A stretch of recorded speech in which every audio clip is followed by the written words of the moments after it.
신종 코로나 바이러스 여전히 우려 많이 있는데 저희가 한번 궁금증 하나씩 전문가 풀어보겠습니다. 교수님, 우선 이제 중국의 한 언론에서 이런 보도가 있었어요. 이 손잡이, 환자가 있던 집의 손잡이에서도 바이러스 핵산이 발견됐다. 그러니까 간접 접촉으로도 이 신종 코로나 바이러스 감염될 수 있다는 뜻인가요? 이것은 신종 코로나 바이러스뿐만 아니라 예. 모든 호흡기 바이러스에서 지금까지 알려졌던 일이니까요. 이게 뭐 갑자기 생긴 일이 아니고요. 네네. 지난번 메르스 때도 그 병원 환경 안에서 주변에 엄청나게 많은 바이러스들이 오염되어 있었기 때문에 네네. 뭐 새로운 사실도 아니고 일반적인 그 감염, 접촉 감염, 간접적인 접촉 감염에 의해서 감염이 되는 것이고 이것이 일반 지역 사회로 퍼지게 되면은 뭐 지하철 손잡이라든지 여러 지하철 문이라든지 네네. 지하철의 그 의자라든지 네. 모든 데가 감염될 수 있지만 아직은 우리나라에서는 환자가 그렇게 있는 게 아니기 때문에 네네. 또 지역 사회에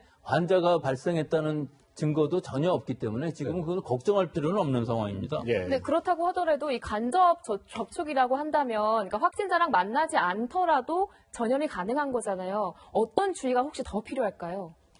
글쎄요, 그렇게 걱정하기 시작하면 그거는 공기 감염의 걱정까지도 되는 건데요. 이 네네. 접촉 감염이라는 의미는 환자와 밀접한 접촉이 있어야 적어도 같이 식사를 했을 때에는 충분히 그 간접 접촉에 의해서 테이블이라든지 이런 데서 감염이 될 수 있겠지만 네. 만약에 그 미증상자 지금 대부분 미증상자를 가지고 얘기하는데 감염이 되었지만 네. 미증상자가 손잡이를 만졌을 때 과연 오염이 될 것이냐 하는 문제인데 네. 저는 이것을 굉장히 부정적으로 봅니다. 지금 예. 이 중국 데이터들도 증상이 꽤 진전된 사람이 문손잡이를 만졌을 때 거기서 바이러스가 발견됐다 하는 얘기거든요. 네. 근데 그 발견된 것도 핵산이 RNA를 핵산으로 하고 있는데요. 예, 예. 즉 원래 유전자가 RNA로 되어 있습니다. 네네. 그래서 이 RNA가 검출이 됐다는 얘기는 이게 감염성이 있는지 없는지에 대한 얘기는 언급이 할 수가 없는 겁니다. 네. 이 바이러스가 과연 다른 사람을 감염시킬 수 있는지 양이 얼마나 되는지에 대한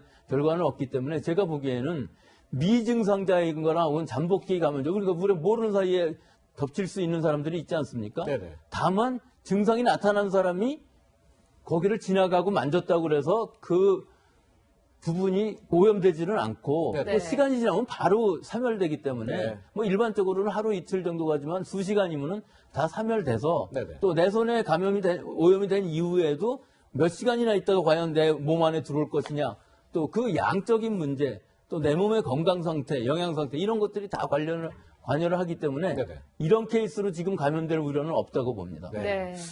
뭐 지나친 우려는 필요 없다고 이렇게 궁금증을 풀어주시고 계신데 중국 데이터 한 가지 더 여쭤보고 싶어요. 예. 지금 또 이런 얘기도 있어요.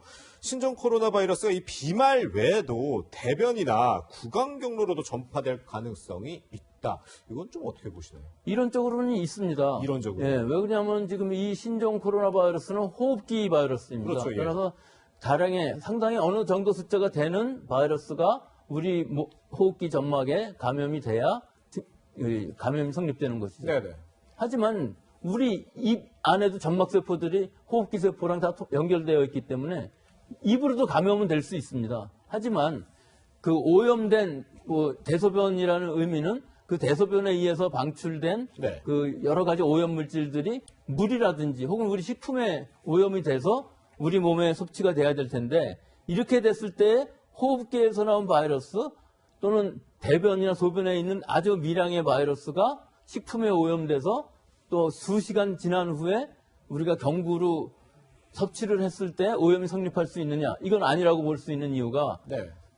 우리가 이 수인성 바이러스들 예를 들어서 대표적인 것이 노로바이러스 같은 것들은 예. 입자가 10개만 있어도 감염이 성립되는데 예. 이 지금 호흡기 바이러스인 경우에 있어서는 그 정도 숫자가 아니고 상당히 많은 숫자가 감염이 돼야 성립이 됩니다. 네. 따라서 분변, 구강 우리 영어로는 fecal oral route라고 그래갖고 네네. 분변에서 구강으로 오는데 직접 오는 것이 아니라 여러 가지를 통해서 오게 되겠죠. 예. 물이라든지 음식을 네네. 통해서 오거나 아니면 다른 사람하고 접촉해서 그러니까 용변 후에 손을 안 닦고 접촉을 했다든가 이런 것들로 오염되는데 수인성 바이러스에 비해서 호흡기 바이러스가 소화기로 들어와서 감염되기는 굉장히 어렵기 때문에 이론적으로는 가능하지만 실제적으로는 일어나지 않는 상황일 것 같습니다. 네.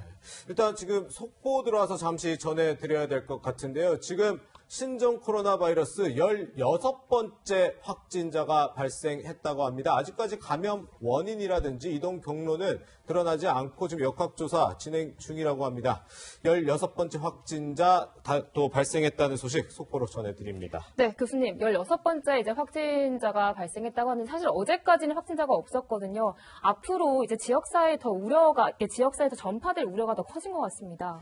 예, 근데 지금 확산 속도를 보면 어제는 없었고 네. 오늘은 뭐 이렇게 한 자리 숫자로 1명 이렇게 나오는 거는 아직은 그렇게 우려할 상황은 아니고 예, 예. 이 지금 확진자들이 전부 초기 증상이 있거나 뭐 거의 없거나 하는 상황에서 포착이 되기 때문에 네. 네. 지역사회 감염이란 말이 자꾸 나올 필요는 없을 것 같습니다. 아, 그렇군요. 이 사람들이 확진자이긴 하지만 그렇게 많은 바이러스를 배출하고 있는 상태가 아니기 때문에 네네. 지역사회의 감염을 염려할 시기는 아직 아닌데 다만 이렇게 늘어날수록 이 사람과 직접 접촉을 했던, 즉 밀착 접촉을 했던, 일상적인 접촉을 했던 이 사람들이 수십 명씩 계속 늘어나는 상황이기 때문에 네. 더구나 지금은 전부 14일간 자가격리를 하도록 되어 있고 그 결정을 안 따르는 사람은 벌금을 내기까지 결정이 돼 있거든요. 네, 네. 굉장히 강력한 조치인데 결국은 방역 당국이 이 사람들을 다 언제까지 커버할 수 있느냐, 즉 역학조사관이라든지 이런 방역 인력들이 굉장히 많이 부족한 상태이기 때문에 네네. 현재 우리나라에서의 환자의 증가 속도라는 것은 전부 감염 경로가 다 알려져 있는 방역망 내에서 이루어지고 있고, 다만 12번 환자 그 관광 가이드 한 사람은 밖에 있다가 이제 안으로 들어왔다고 볼 수 있는 거죠. 예, 예. 현재는 뭐 아직은 안심할 상황이고 우리 방역 당국이 잘 하고 있다고 보입니다. 네. 네.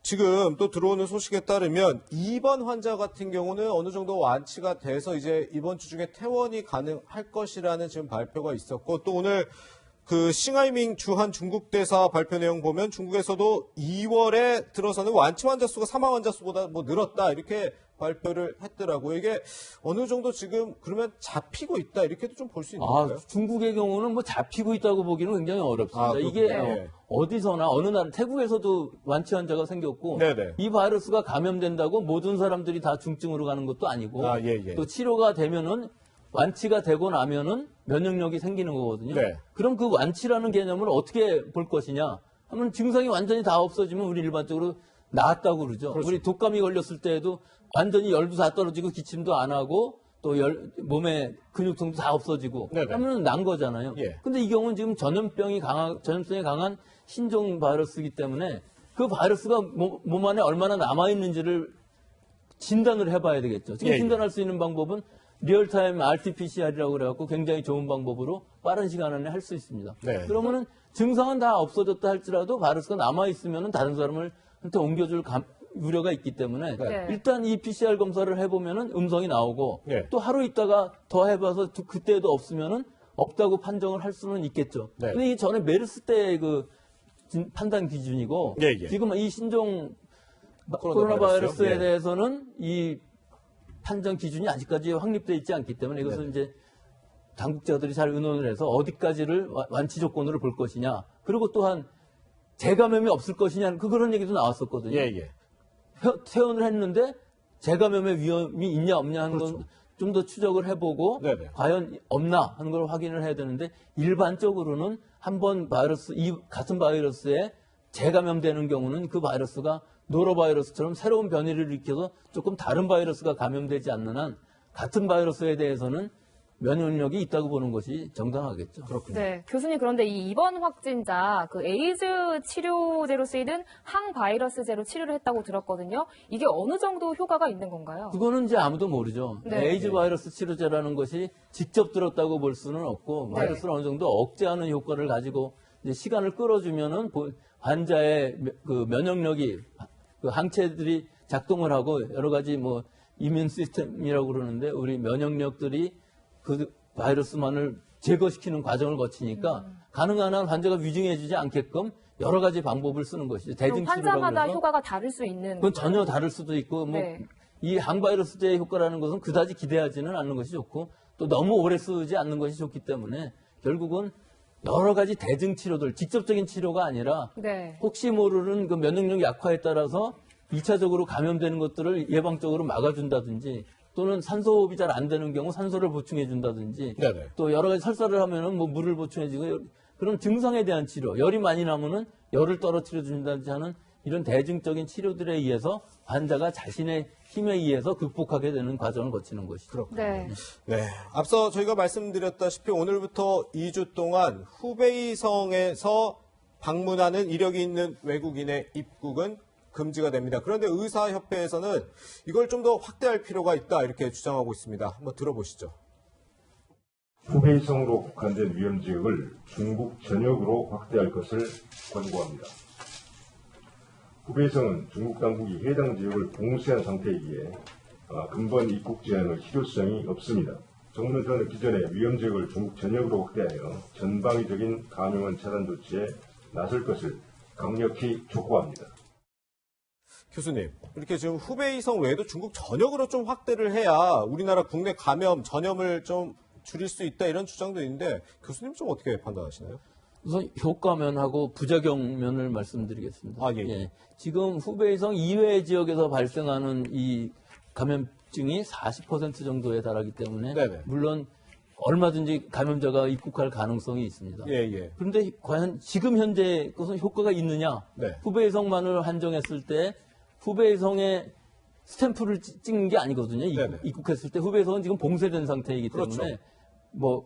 근데 우한 말고는 다른 데서는 올 수는 있겠습니다만 예, 예. 육로를 통해서 북경이라든지 샹하이에서 비행기를 타고 오는 경우 또 특히 외국인 중국 사람이 아닌 외국인이 거기를 경유해서 오는 경우에 네. 후베이성을 들렸다 할지라도 우리 방역 당국이 체크할 방법이 아마 없을 겁니다. 예, 예. 중국인도 마찬가지고요. 네. 그렇기 때문에 실질적인 효과는 그다지 크지 않다는 걸 말씀드리고 싶고 다만 중국 전체를 경유했을 경우 못 들어오게 한다 하는 것에 대한 부작용으로서는 물론 중국인 자체가 굉장히 줄어들기 때문에 상당히 그 방역 당국의 부담은 덜어줄 수 있을지 몰라도 네. 음성적으로 미입국하는 사람들은 막을 수가 분명히 없을 겁니다. 그러니까요. 항상 일어나는 일이기 때문에. 네, 네. 더구나 입국 자체를 못하게 해놓고 나면은 미입국자는 더 늘어나는 것도 현상일 겁니다. 네, 네. 그 사람들이 만약 감염자가 우리 입국을 해서 이들이 증상이 심하게 나타난다 하면은 이 환자들이 그 전파자가 슈퍼 전파자가 될 수 있는 확률이 굉장히 높아지기 때문에 네. 이런 부분들은 악영향이 될 수가 있고 이거는 우리나라뿐만 아니라 네, 네. 미국의 경우도 완전히 입국을 막아놨거든요. 중국 경우는 입국을 못하게 돼 있는데 그렇죠. 미국 그 큰 국경에 있는 그 나라가 그것을 막을 수 있을지 네. 실제로 악영향도 상당히 있을 것으로 보이기 때문에 예, 예. 오히려 방역망 안에 잘 가둬두고서 모든 입국자들을 관리하는 것이 좋지 네네. 방역망에서 빠져나온 사람들이 굉장히 중증 환자가 됐을 경우에는 우리가 대처할 방법이 아예 없어지기 때문에 예, 예. 그런 부분은 굉장히 우려가 되고 WHO에서도 그래서 그런 부분을 권고하지 않는 것으로 보입니다. 네.